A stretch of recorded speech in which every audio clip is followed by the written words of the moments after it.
کتاب الجامع پڑھ رہے ہیں، اس کی 2 احادیث ہم پڑھ چکے ہیں اور آج تیسری حدیث ہم شروع کرنے جا رہے ہیں۔ تو اس آخری کتاب کا پہلا باب باب الادب ہے، اور ادب کہتے ہیں زندگی گزارنے کے طریقے میں جب کوئی بھی قدم اٹھانا ہے اس انداز سے اٹھایا جائے جو سب سے خوبصورت ہو، جو سب سے زیادہ دل فریب ہو، جو سب سے زیادہ اچھا ہو، خالق کے ساتھ بھی اور مخلوق کے ساتھ بھی، اس کو ادب کہتے ہیں۔ تو اس باب الادب میں ہم جو احادیث پڑھیں گے، ان احادیث کا مقصد ہماری زندگیوں میں وہ انداز اور وہ طریقے پیدا کرنا ہے کہ جو سب سے زیادہ وقار والے، سب سے زیادہ شرف و عزت والے ہیں۔ تو یہ تیسری حدیث آج ہم شروع کرتے ہیں۔ وعن النواس بن سمعان رضی اللہ تعالی عنہما قال، صحابی رسول جناب نواس بن سمعان رضی اللہ تعالی عنہما سے روایت ہے، یہ خود بھی صحابی ہیں، نواس اور ان کے والد سمعان بھی صحابی ہیں۔ بیان کرتے ہیں، سألت رسول اللہ صلی اللہ علیہ وسلم، میں نے سوال کیا رسول اللہ صلی اللہ علیہ وسلم سے۔ کیا سوال؟ عن البر والاسم، نیکی کیا ہے اور گناہ کیا ہے؟ فقال البر حسن الخلق، نیکیاں تو بہت سی ہیں، لیکن ایک لفظ میں اگر نیکی کو بیان کیا جائے تو نیکی حسن الخلق، اچھے برتاؤ کا نام ہے، اچھی عادات اختیار کرنے کا نام ہے۔ والاسم ما حاک فی صدرک، اور گناہ کیا ہے؟ جو سینے میں کھٹکے۔ وکرہت، اور تو ناپسند جانے، ان یطلع علیہ الناس، کہ لوگوں کو اس معاملے کی اطلاع ہو، خبر ہو، لوگوں کو معلوم پڑ جائے، یہ گناہ ہے۔ اخرجہ مسلم، اسے امام مسلم رحمہ اللہ نے اپنی صحیح میں بیان کیا ہے۔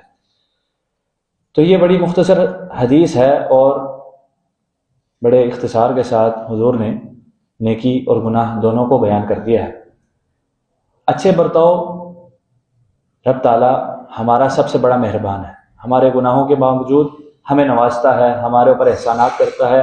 تو جب وہ احسان کرتا ہے تو جو اس کے احکامات ہے اس کو بجا لایا جائے، جس سے اس نے منع کیا ہے اس سے رک جائیں۔ یہ خالق کے ساتھ اچھا برتاؤ ہے، اچھا اخلاق اختیار کرنے کا نام ہے۔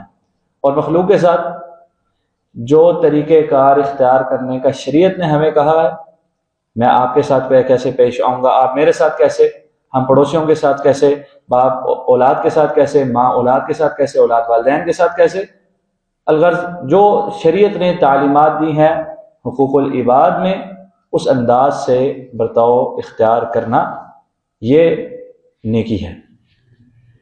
اور گناہ جو سینے میں کھٹکے، سینے میں کھٹکے سے کیا مراد ہے؟